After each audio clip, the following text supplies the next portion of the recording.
voulons laisser la place à la parole de Dieu. Amen. La parole de Dieu va nous bénir. Et je laisse la place maintenant à notre pasteur Frise Van Santen pour la parole de Dieu. Oui, merci, pasteur Nabil, merci pour ce passage. Je vais demander qu'ensemble nous puissions prendre un moment de silence pour une courte prière, car nous nous abandonnons entre les mains de Dieu. Nous rappelons que tout ce que nous voyons, tout ce que nous vivons et tout ce qui a été, qui est et qui sera est la volonté du Père manifestée dans son Fils. Père Saint, je te remercie, car tout est venu de toi. Christ est venu accomplir ta pensée. Tout ce qu'il a vu de toi, il nous a montré, et tout ce qu'il a entendu de toi, il nous a dit. Nous avons cru en toi, et nous avons cru en Jésus-Christ comme le Messie, celui qui descend directement de toi, le bras qui vient à notre secours. Nous l'avons accueilli comme Seigneur et comme Sauveur. Et nous avons accepté, Seigneur, car tu l'as désigné comme notre Dieu. Il est en effet notre Dieu. Merci pour cela, ô Père Saint. Merci, Jésus, pour nous avoir visités. Au nom de Manuel, tu as visité cette planète. Tu as vécu avec nous. Tu as Dieu. Tu t'es humilié jusqu'à prendre notre forme, la forme humaine. Et tu nous as côtoyés. Tu nous as révélé le mystère caché de notre Père. Tu as payé le prix car tu es venu, Seigneur, non pas seulement pour enseigner, mais pour mourir à notre place. Et le Père a fait de toi pécheur. Tu as porté nos malédictions jusqu'à la croix. Et tu l'as expiré. Tu ne t'es pas dérobé. Le verdict de la mort a été constaté. On t'a percé. Et il y a eu de l'eau qui a coulé de tes côtes, ensuite du sang. Ce qui confirme réellement, oui, tu as rendu l'Esprit au Père. Mais n'étant pas pécheur et n'étant pas un homme comme tous les autres, la terre ne pouvait pas te contenir. Par la puissance de Dieu du Saint-Esprit, tu es ressuscité parmi les morts. Ce qui confirme pour nous tout le reste des Écritures que nous avons lues te concernant, car tu es vivant parmi nous. Et tu ne nous as pas laissés seuls. Tu nous as envoyé, Seigneur, un consolateur, celui qui devait venir nous côtoyer, vivre avec nous, marcher avec nous, nous révéler jusqu'au mystère caché. Et tout ce que nous n'avons pas encore jusqu'alors compris, nous en avons aujourd'hui la révélation. Béni soit Seigneur le Père pour avoir fait toutes ces choses. Dans la journée d'aujourd'hui, Seigneur, la journée qui nous commémore, le jour de la Pâque, nous venons donc nous joindre ensemble. Localise chacun de nous là où il se trouve. Tu nous connais par le nom. Ne nous regarde pas comme étant nombreux, mais nous sommes un seul, dans le corps de Christ. Seigneur, nous nous joignons à nous et nous espérons aussi que toi aussi, tu viens avec nous par le Saint-Esprit, afin que ce qui sortira de nous ne soit pas une machination de l'intelligence et sagesse des hommes, mais ce qui va sortir de nous, ce qui émane de toi. Père Saint, nous avons si soif et nous avons faim de toi. Que le nom de notre Seigneur Jésus-Christ trouve sa position dans nos cœurs. À la gloire du Père, nous venons ainsi de nous incliner devant toi. Amen. Bien-aimés, dans le Seigneur, je vous aime beaucoup. Je répands en vous cette grâce, la grâce de l'amour d'abord et de l'unité spirituelle dont le Seigneur nous a recommandé, sans quoi le monde ne saura jamais si nous l'appartenons.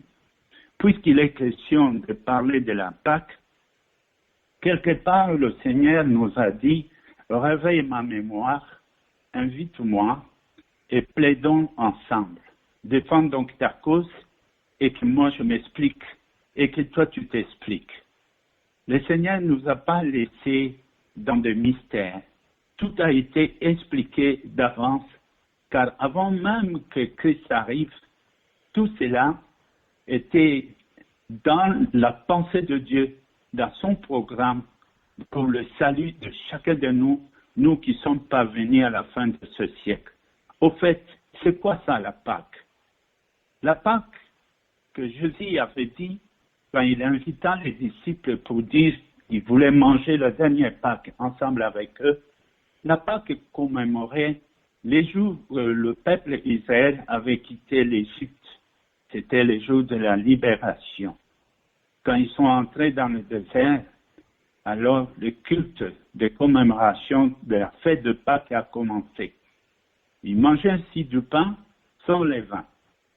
Ce qui signifiait que dans le désert, on n'avait pas le temps de battre la pâte de la farine, mettre la levure, attendre pour que la farine se développe pour faire du pain. Ils n'avaient pas ce temps. Ils mangeaient à la hâte.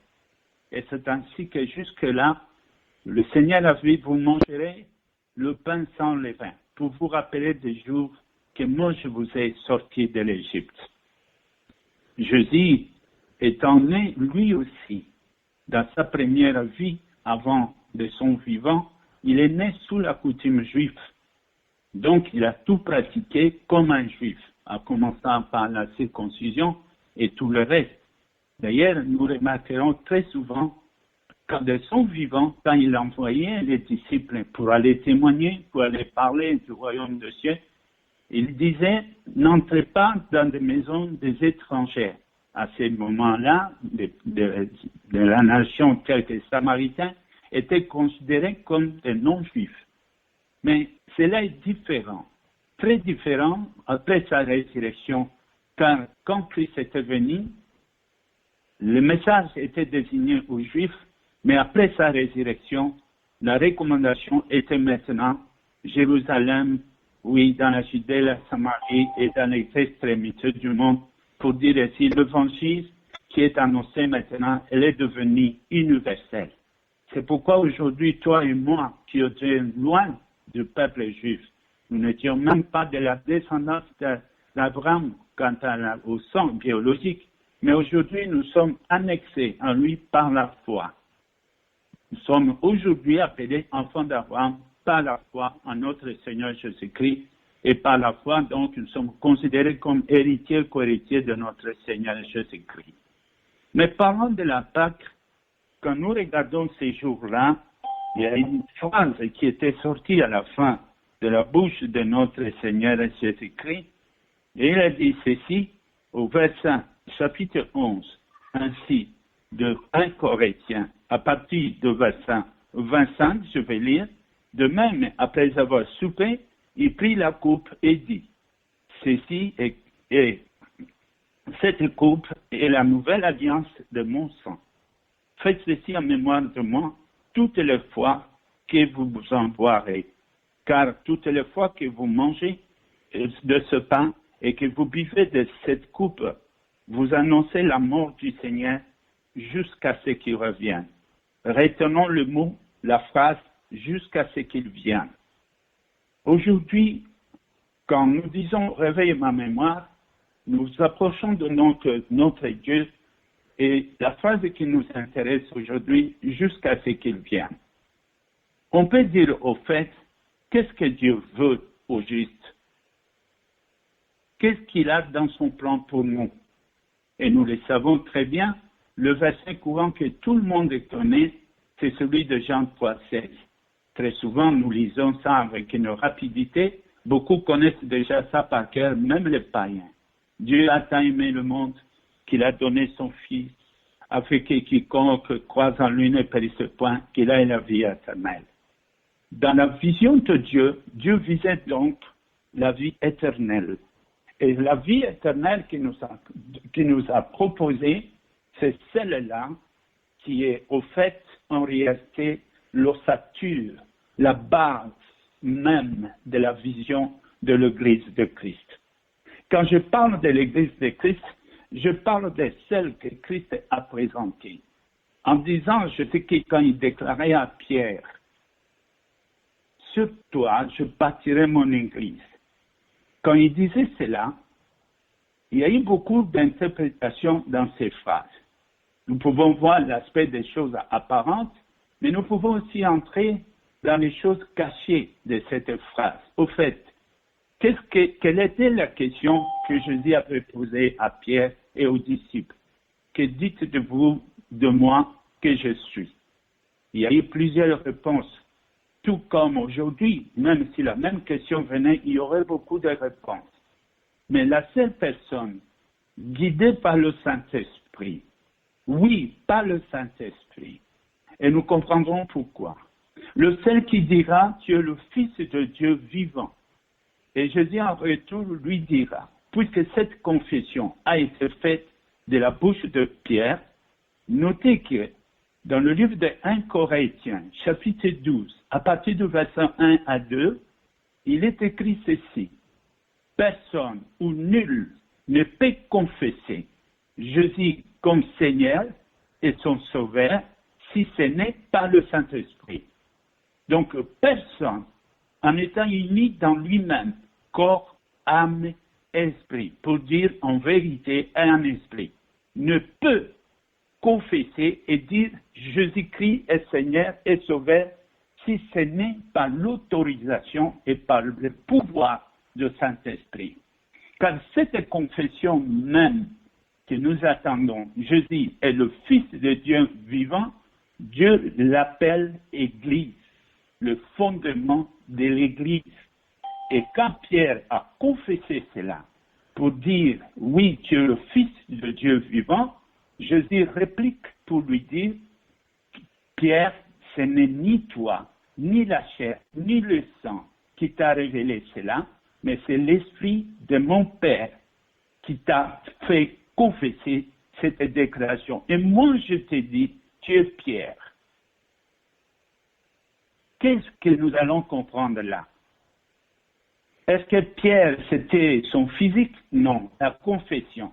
À partir du moment qu'il a confessé ça, il est passé maintenant dans un corps qui était un autre, le corps dont le Seigneur lui-même appelle son Église à lui. En disant mon Église, il voulait faire une distinction avec les synagogues. Les synagogues existaient. Des lieux de pharisiens existaient.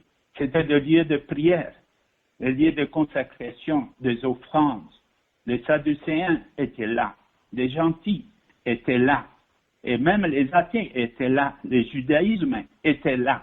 Mais quand Jésus dit, je bâtirai mon Église, il voulait épingler la différence. Cette différence qu'il y a entre l'Église qui bâtit, d'ailleurs, qui n'est plus seulement juif, mais qui devient universelle. Apôtre Paul complétera pour dire il n'y a ni grec, ni juif, mais tous sont devenus un en Jésus-Christ, car la mur de la séparation qui nous séparait d'abord avec Dieu, ensuite nous avec les Juifs étaient beaucoup plus proches, nous beaucoup plus éloignés, et la parole dit à ceux qui étaient proches et ceux qui étaient éloignés, il n'y a plus de frontières. Ces murs ont été renversés pour ne former qu'un seul corps dans notre Seigneur Jésus-Christ. Donc, nous sommes donc aujourd'hui réconciliés avec Dieu pour exister, pour vivre, pour apparaître dans cette Église qui est une nouvelle Église, qui n'est pas l'Église surtout visible, qui n'est pas de cette Église visible que nous voyons, mais l'Église de Christ est une Église invisible. Je dis ça pourquoi? Parce que c'est une Église mystérieuse et cachée dans le cœur de chaque croyant qui aura reçu Christ comme Seigneur et Sauveur. C'est ainsi que nous trouverons même que dans le livre de Deutéronome, au chapitre 30, si vous lisez le contexte, vous pouvez remarquer que le Seigneur, il a mis le salut non pas loin de nous, comme si nous devrions voyager, non pas à une distance dans la hauteur ou dans la profondeur, mais il a mis ça tout près de nous, de manière qu'il n'y a aucune excuse dans chaque humain. Personne ne dira que je n'avais pas le moyen, car tu n'as pas à faire un pas, c'est juste dans ton cœur, ce à qui tu as entendu, c'est à quoi tu as fait confiance, et quand tu confesses de ce que tu as entendu, comme Pierre l'a fait à ce moment-là, tu entres dans le projet ou la promesse du salut. Et Christ nous a enseigné donc cette parole-là. Évidemment, au temps ancien, cela n'a pas plu à ceux qui devaient recevoir Christ. Mettons-nous un peu dans la logique des choses. qui devait avant tout recevoir Christ quand il est venu? Ça devait être les principaux sacrificateurs de cette époque-là. C'était les Lévitiques. C'est eux qui devaient le recevoir. C'est les prêtres et les grands prêtres et tout ce qui servait, les scribes et tout cela. Mais voilà que eux, c'était plutôt eux qui étaient déjà se disaient qu'ils étaient avec Dieu. Tout à coup, ils vont se transformer à être ennemis de Christ, jusqu'à les combattre, s'associant même avec la puissance coloniale qui existait à l'époque, qui étaient les Romains, pour joindre la puissance d'État à eux, afin que Christ soit condamné et jugé. Quelle était la raison de sa condamnation? On ne l'a pas condamné parce qu'il s'appelait Jésus, ni on ne l'a pas condamné parce qu'il a vécu dans Galilée, on connaissait sa mère ou son père adoptif, qu'il croyait être le père.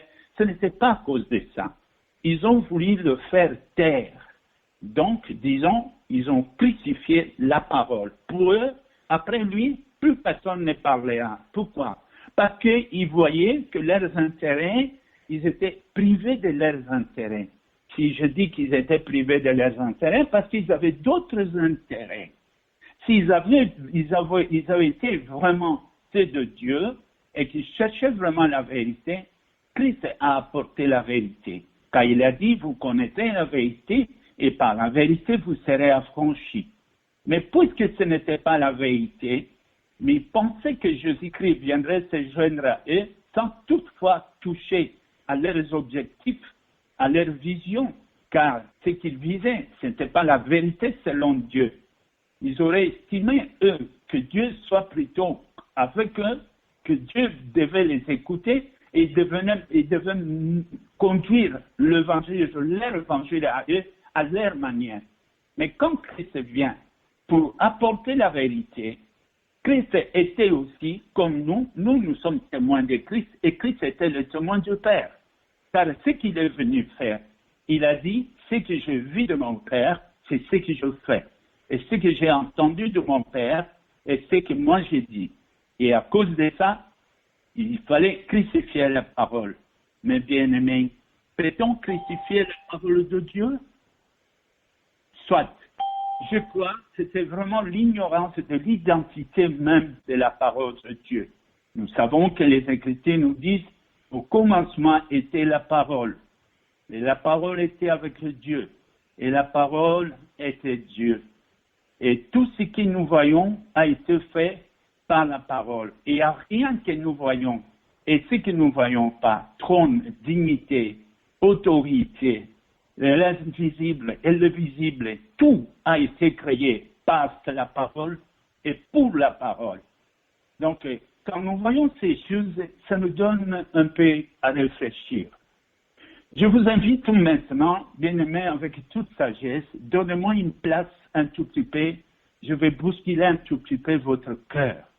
Je vais bousculer un tout petit peu la conception que nous avons toujours eue. Mais au fait, c'est quoi ça, la parole de Dieu?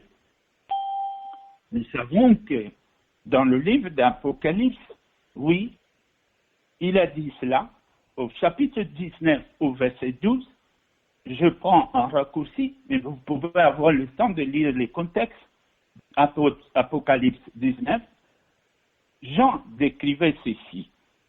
Ses yeux étaient comme une flamme de feu. Sur sa tête étaient plusieurs diadèmes. Il avait un nom écrit que personne ne connaît, si ce n'est lui-même. Il était revêtu d'un vêtement teint de sang. Son nom est la parole de Dieu. Cet texte que nous lisons ici est vraiment nécessite une clarté. Ça veut dire tout simplement, Jésus, quand nous avons lu les jours de Pâques, quand il a dit, tous ceux qui feront cela à son mémoire annonceront, oui, la mort de Christ jusqu'à ce qu'elle vienne. Donc, nous attendons le retour de Christ. Mais, quand Christ viendra Sous quel nom l'appellerions-nous?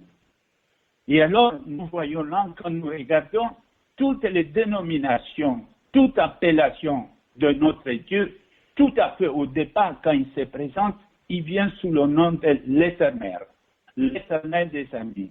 Il y a des titres, beaucoup qui lui ont été attribués et que nous savons par là qu'à chaque fois Dieu faisait de prodige, un nom, un titre lui avait donné. En tout cas, Dieu, ce n'est pas le nom. Dieu est un titre. C'est un titre de celui qui est élevé dans le cœur d'un homme et que tu estimes que c'est là où se trouvent tes désirs, là où se trouve ton cœur, ton espérance, ton appui. Ça peut être le véritable Dieu vivant. Ou non, peut-être que tu espères quoi à autre chose, qui n'est pas Dieu. Mais puisque tu espères à cette chose, ou à la personne, ou à un travail, ou à une idole quelconque, en mettant ton espérance là-dessus, tu as fait de cet objet idole, ton Dieu. C'est ça donc un blasphème. Car tu n'adoreras pas un autre Dieu que seul le Dieu créateur. Mais il se présente sous le nom de l'Éternel. Et ensuite, quand il va venir nous visiter avec Moïse, il a parlé d'ailleurs le Dieu d'Abraham, Dieu d'Isaac, Dieu de Jacob, ainsi voilà, Dieu du peuple Israël, le Dieu de Moïse. Ensuite, il viendra le Dieu de prophète, le Dieu de notre Seigneur Jésus-Christ, car Jésus-Christ lui-même dira à un certain moment, oui, je m'en vais vers mon Père et votre Dieu et mon Dieu.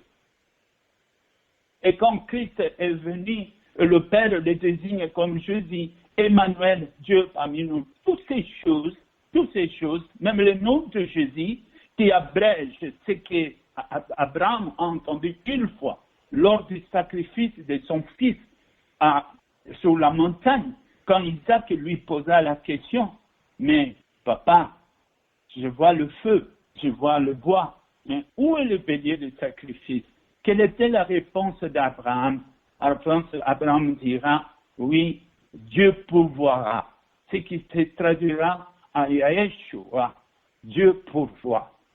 Ces noms, ces jours-là, ces noms que Abraham a prononcés pour Dieu, Abraham a été capable de lui offrir le Fils unique. Qu'est-ce qui empêche maintenant Dieu qu'il offre aussi son Fils unique pour Abraham et la descendance d'Abraham?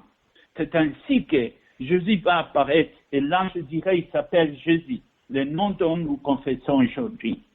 Mais pourquoi Jésus va dire, les derniers jours, nous ne connaîtrons pas ce nom? Ça ne sera ni l'Éternel des armées, ni Emmanuel, ni Jésus-Christ. Nous comprenons par là parce que ce n'est pas ce qu'ils disent Seigneur, Seigneur, Seigneur. Avec quel nom nous chassons les démons? Au nom de Jésus.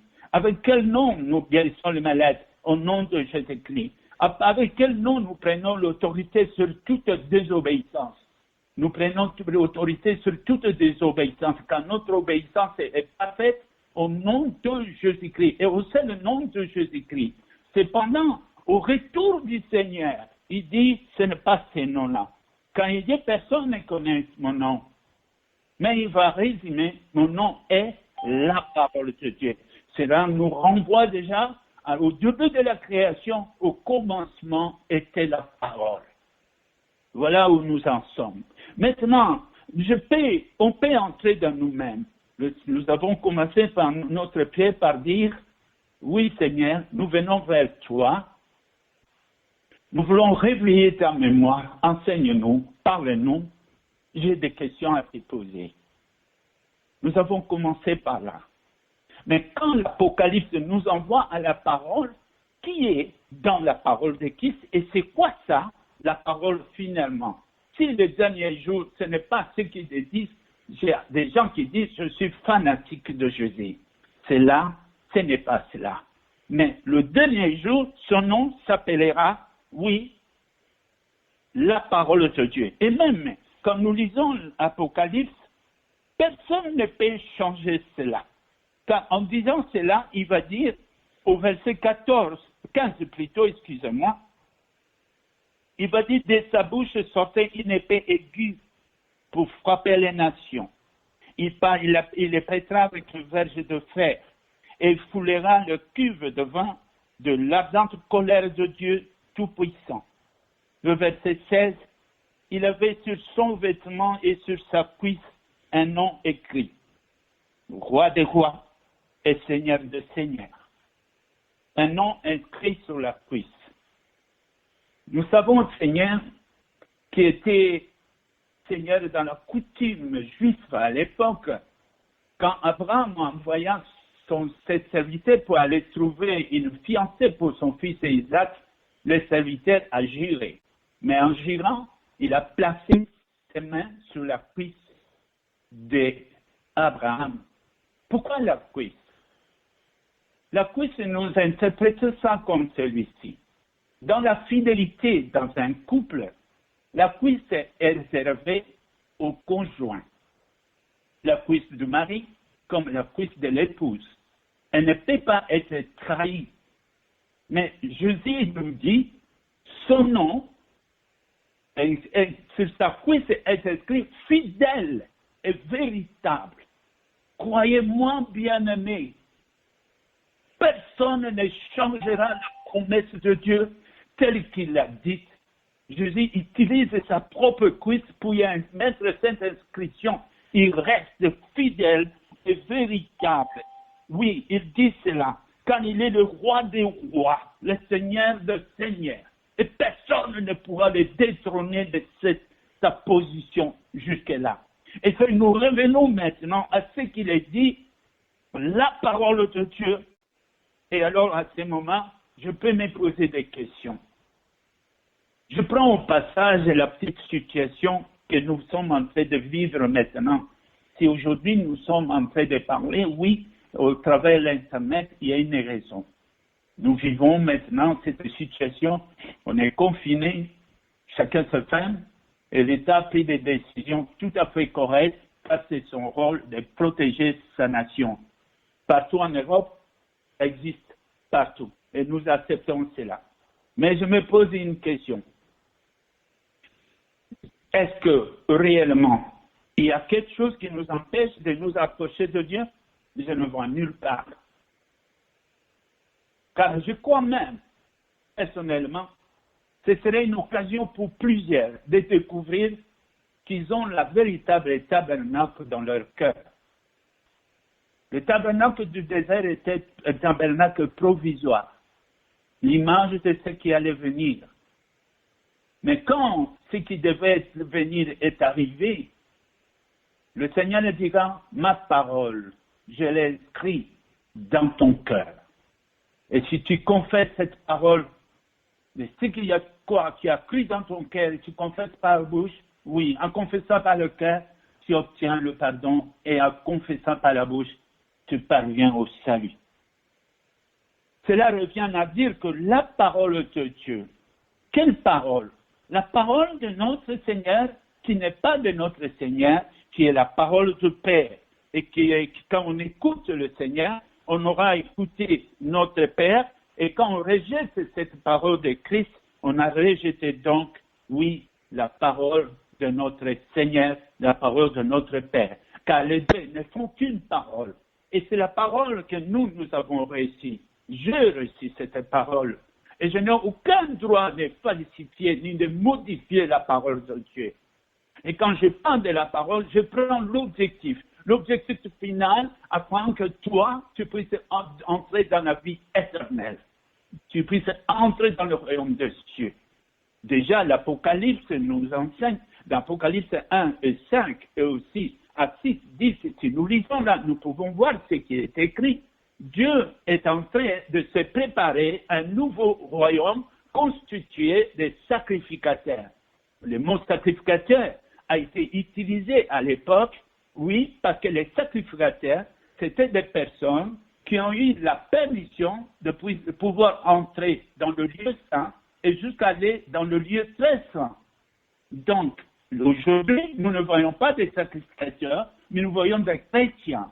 Car les chrétiens, après avoir reçu Christ, nous avons été sanctifiés, lavés, nous avons reçu le Saint-Esprit, c'est qu'il nous ouvre maintenant la porte d'aller jusqu'au le lieu très saint. Ça veut dire là où tu te trouves, dans ton salon, dans ta cuisine, dans ta chambre à coucher, dans ta voiture, dans le train, tu as un accès libre de dire Père, et que tu attends qui te répond oui mon fils, oui ma fille, parle et je t'écoute. L'Église de Christ, elle est dans sa parole. Une fois dans sa parole, et la parole, qu'est-ce qu'il nous dit, entre autres? J'ai visionné une vidéo comme ça, et j'ai vu des gens qui faisaient les débats, et ils disaient, puisque Jésus a été au sacrifice et qu'il nous a pardonné, et qu'il n'y a plus de condamnation, mais pourquoi devons-nous encore avoir des péchés avec nous et toutes ces choses? Moi, j'ai entendu ça, j'ai dit, il y a quelque chose qui doit être expliqué. C'est vrai. Nous devons comprendre que le péché au singulier existe. Et ce péché est à la racine de tous les autres péchés. Sans ces péchés, d'autres péchés ne sont pas possibles. Et ce péché, c'est quoi? C'est la séparation de Dieu et de l'homme. Dès que tu es séparé, tu passes de la lumière aux ténèbres. De même, quand on fait un travail dans la nuit, dans les ténèbres, on se trompe. Et ce n'est pas possible de faire quoi que ce soit qui puisse rester, parce que nous sommes dans l'erreur. Mais tant que nous serons séparés de Dieu, il n'est pas possible de faire le bien. C'est le péché. La mission de Christ était d'abord pour détruire ces péchés. Et quand il a fait le sacrifice, ce péché est détruit. C'est pourquoi les Écritures nous demandent tout de suite, soyez réconciliés avec votre Père. Il y a lieu d'abord d'être réconcilié avec votre Père. Car par la réconciliation avec le Père, si tu confesses et tu acceptes la mort de Jésus-Christ comme étant ta mort, et que Christ était le substitut de tes péchés, de ta sentence, de ta condamnation, si ces choses-là, tu les considères comme vraies, et que tu les acceptes comme telles, et que tu confesses devant le Seigneur de gloire, à partir de ce moment, le mur de la séparation qui t'est séparé avec toi et le Père est brisé et renversé. Les rideaux sont déchirés. Tu peux maintenant avancer vers le Seigneur. Maintenant, tournons maintenant le regard vers des péchés qui s'en ont suivi quand nous vivions dans le monde des ténèbres. Alors là, nous allons dire tout ce que tu peux imaginer, l'adultère, la cupidité, la rivalité, les injures, tout cela. Toutes ces choses-là, quand nous venons vers le Seigneur, en acceptant sa parole, ces choses-là sont pardonnées. Mais il reste une loi que nous l'exigeons très souvent. Demeurer dans le Seigneur. C'est-à-dire le salut et la promesse prophétique de notre Seigneur qui disait que nous sommes sauvés subsistera aussi longtemps que tu demeureras en Christ.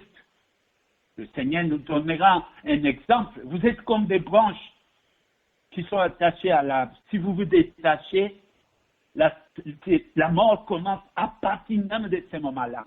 Tu tombes par terre et tu commences à sécher. Et si ça continue, plus tu sèches et tu sèches. Mais l'arbre ne t'attend pas. L'arbre grandit, continue sa croissance. C'est le cas de ceux qui n'ont pas compris la parole de Dieu. Quand on dit qu'à la fin, ce sera la parole que nous devons garder, c'est que la parole que nous avons reçue de notre Seigneur, elle nous dit, elle nous recommande de demeurer en Christ. Dans le livre de Jean, à partir de verset, de chapitre 14, quand nous lisons là, plusieurs fois, il a dit en lui, demeurer en lui, en lui. Je ne sais pas combien de fois cela est dit. C'est-à-dire, demeure là. Dieu ne veut pas te chercher. Il ne faut pas que ça arrive comme le soir où Dieu a visité Adam et il va dire, Adam, où es-tu? Et que pourquoi où es-tu? Mais il devait être là. C'est là il y avait le lien de rendez-vous. Où es-tu? On devait les chercher. Et pourquoi? Il a abandonné sa parole. Il a écouté la voix de sa femme. il a obéi à un autre évangile et il s'est trouvé éloigné. Dieu ne s'est plus posé la question. Tout de suite, il a posé, as-tu donc mangé de ces fruits dont je t'ai interdit? As-tu donc? Pourquoi? Parce que ce que je vois là, ce n'est pas possible. Jamais je ne pouvais te chercher. Tu as toujours été là. Mais puisque tu t'es éloigné de moi, tu as choisi les ténèbres. Te voilà, les yeux s'est ouverts, angoissés, il cherchait une cachette. La réconciliation de notre Seigneur Jésus-Christ nous remet de nouveau dans le jardin d'Éden. Nous sommes exactement dans la même position. La même loi qu'Adam avait réussi, ne touche pas au bien et au mal, qui signifie ne te mets pas en train de choisir le bien et le mal par toi-même, tu mourras certainement, car la force de Dieu, c'est la connaissance de ce qui va venir. Mais l'homme ne sait pas ce qui va venir. Et si tu t'hasardes à foncer dans la vie, sans savoir où tu mets tes pieds, tu mourras certainement. Mais après tout ce qui s'est passé, Dieu revient en charge. Est-ce qu'il a changé la parole? Il n'a pas changé la parole. Jésus a dit, il n'y a pas un seul iota qui sera modifié. Il n'a pas changé la parole parce que Jésus a dit, sans moi, vous ne pouvez rien. Jean 15 au verset 5. Sans moi, vous ne pouvez rien. Est-ce que Dieu n'avait pas dit d'une manière aussi à Adam, sans moi, vous ne pouvez rien, ne commencez pas à chercher la liberté de vous détacher de moi. Et quand Jésus dit, sans moi, vous ne pouvez rien. D'accord, nous avons reçu le baptême, nous avons été approchés, nous servons le Seigneur et tout ce que toi tu dis. Mais la question est celle-ci. Où est la parole de Dieu? Car notre juge, c'est la parole de Dieu. La parole de Dieu parce qu'il ne faut pas écouter la parole de Dieu, ensuite que tu t'assois et que tu commences à chercher à inventer un autre type de foi, un autre type de disciple selon toi. Tu commences à modifier. Non, je ne ferai pas ça, moi plutôt c'est ceci. Moi, ce n'est pas ça, moi plutôt c'est cela. Et ainsi, nous nous trouvons dans une foi de mélange, où on devient tiède, où Dieu ne sait même pas te localiser, où tu es tiède, tu es chaude. Où es-tu? Si Dieu te demande aujourd'hui, où es-tu? Comment tu marches? Où est ma parole? N'est-ce pas qu'il a été écrit, le Seigneur a dit ceci, assis-toi à ma droite, jusqu'à ce que je fasse de tes ennemis ton marchepied. Nous devons nous asseoir à la droite de pied de notre Jésus, jusqu'à ce qu'il mette toutes nos difficultés sous nos pieds et que nous sortions vainqueurs. Mais le problème est celui-ci. Il y a la parole, mais il y a aussi l'obéissance à la parole. Cette obéissance-là nous a été facilitée. On ne peut pas dire, oui, c'est la mer à boire, comment je vais faire? Lui-même, il l'a dit. Tout ce que nous avons, c'est de vouloir. Mais le pouvoir, c'est lui. Notre rôle, c'est de nous asseoir là. Et ça, c'est pas compliqué. De nous asseoir et nous demeurer là, à ses pieds, dans sa parole. Car il a dit, je vais ôter ta faiblesse. Je vais détruire ce qui te détruit. Ton incapacité, incapable de comprendre, ni de saisir ma parole, ni de la mettre en pratique. Je mettrai de mon esprit. Alors, à partir de ce moment, je vais m'arranger pour toi. Je vais me préparer pour toi. Te connaissant, je connais, oui, ton caractère, ton comportement, tes faiblesses, tes qualités. Je les connais, je sais. L'Apocalypse le dit. Et je m'arrangerai. Je ferai en sorte que tu obéisses. Je ferai en sorte que tu mettes en pratique. Je ferai en sorte que tu veux mettre en ordonnance. C'est alors que je serai alors ton Dieu. Il dit, c'est à ce moment que je serai ton Dieu. Ça veut dire ceci. Quand tu demeureras dans ma parole, je serai ton Dieu. Nous avons dit au départ, le fait de dire mon Dieu, il peut être ton Dieu que quand tu es dans sa parole. En dehors de sa parole, il n'est plus ton Dieu. Tu en as fait d'autres. Et c'est pourquoi nous risquons d'être surpris. Regarde ce qui a été dit à l'apôtre Paul. quand il a rencontré Christ sur le chemin de Damas, Actes des Apôtres et verset 26, au chapitre 17, qu'est-ce qu'il dit? J'étais choisi du milieu de ce peuple et de ces païens, vers qui je t'envoie, afin que tu leur ouvres les yeux, qu'ils passent des ténèbres à la lumière, de la puissance de Satan à Dieu, pour qu'ils reçoivent par la foi en moi le pardon des péchés et l'héritage avec les sanctifiés. Tant qu'on est éloigné, quand on s'éloigne de la lumière, qu'est-ce qui arrive? C'est le ténèbres. Et quand on est dans les ténèbres, crois-moi, tu prends les racines du péché. Autrefois, le péché que nous avons connu, il y en avait qu'un seul, la séparation avec le Dieu. D'autres péchés ont pris la naissance depuis que la loi est arrivée. Car sans la loi, il n'y a pas de péché. Mais quand les hommes ils ont reçu la loi, les péchés qu'ils commettaient ont pris surface. Et le diable en a profité. Mais maintenant, il n'y a plus de condamnation, ceux qui sont en Jésus-Christ. Pourquoi? Parce que la loi de Dieu agit sur toute personne qui vit en dehors de Dieu. Vivre en dehors de Dieu, c'est vivre selon la chair, les convoitises de la chair, les conseils de ce monde. Tu vis éloigné de Dieu. Dès que tu t'éloignes, la loi prend vie sur toi et le péché renaît dans toi. Est-ce que c'est de ça que nous voulons? Nous devons être enracinés. Si les racines du péché a été détruites, nous entrons maintenant dans la racine de notre Seigneur Jésus, la racine de justice. Et si nous sommes ensemble avec lui, l'espérance de la gloire est dans notre chemin. L'espérance de la victoire va nous côtoyer. Et personne ne te sortira de là. Il ne suffit pas donc de dire seulement « j'ai reçu mon baptême ». Il suffit de vivre. Il est recommandé de vivre chaque jour auprès de ton Seigneur. De manière à ce que quand l'apôtre Paul ira jusqu'à dire « ce n'est plus moi qui vis, mais c'est Christ qui vit en moi », c'est une observation personnelle et vraie qu'il a constatée à lui. Il n'y a que cette condition. Bien-aimé, des fois, oui, je le sais, cette parole, quand on la voit, on dit, mais elle est dure, mais c'est la vérité. C'est là où maintenant, on peut reconnaître les enfants de la lumière et les enfants de ténèbres. Je crois qu'avec ce qui arrive maintenant, j'ai parlé aux gens, je les ai dit, oui, avec le virus que nous avons, le monde est presque à genoux là. Et les gens disent, ouais, c'était une coïncidence. Et si c'était le message de Dieu? Et si c'était ça? Et si Dieu vient aujourd'hui pour nous appeler, dit, voilà, c'est l'enlèvement. Il a dit qu'il viendra comme un voleur. Le voleur ne prévient pas. Il va venir comme un voleur. Et quand il viendra, son nom, ce ne sera plus Jésus. Ce ne sera plus ce nom-là. Fidèle et véritable, écrit dans ce quiz. Ça ne sera plus ce nom-là, mais il s'appellera la parole de Dieu. Ainsi, les Écritures nous disent aussi, quiconque qui rejette cette parole a déjà là devant lui son juge. Et c'est la parole que vous attendez. Qu'est-ce que tu fais de cette parole? Quand tu m'attends, quelle est l'impression que tu te fais? Est-ce que tu es dans la joie? Tu es dans l'angoisse?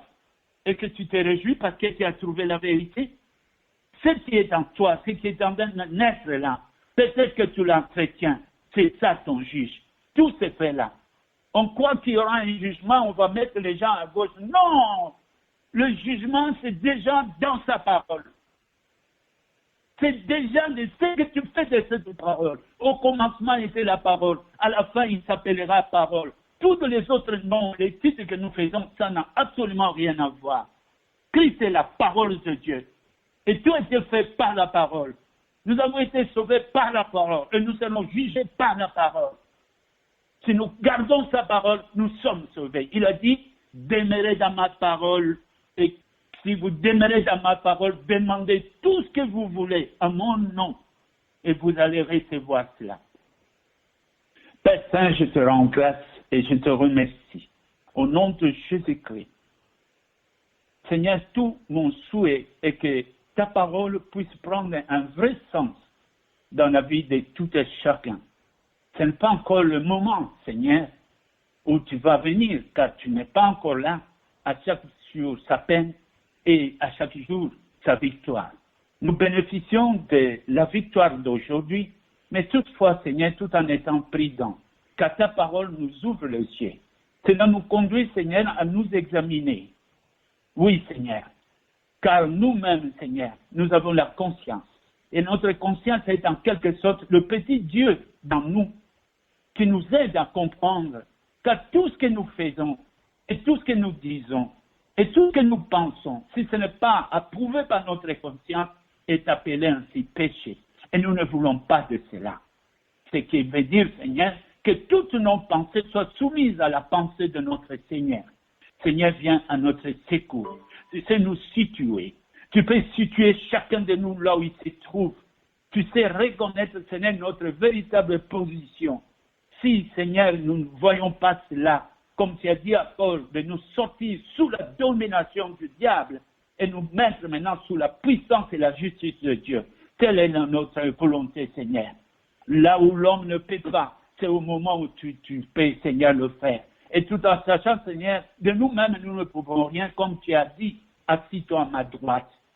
Et nous asseoir à ta droite, c'est être suffisamment des soucis. C'est se soucier suffisamment, jour après jour, chaque moment, de nous soucier et entretenir cette relation et de veiller à tout moment si nous ne sommes pas éloignés de toi.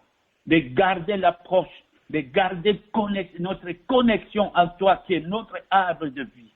Que le nom de notre Seigneur Jésus soit élevé, soit béni, à la gloire de notre Père, que nous disons tous ensemble, la gloire et la louange au nom de notre Seigneur Jésus dans l'éternité. Amen. Merci, mes bien-aimés, que le nom de Jésus soit béni donc à l'éternité. Amen. Amen. Gloire à Dieu. Est-ce qu'on peut acclamer le Seigneur? Là où tu es, acclame le Seigneur. Merci pour sa parole. Bien-aimé, la parole de Dieu nous a fait du bien et merci encore à notre pasteur Frise pour cette parole, révélation. Vraiment, nous sommes bénis et nous avons compris que la parole de Dieu doit avoir place dans notre cœur et nous devons suivre la parole.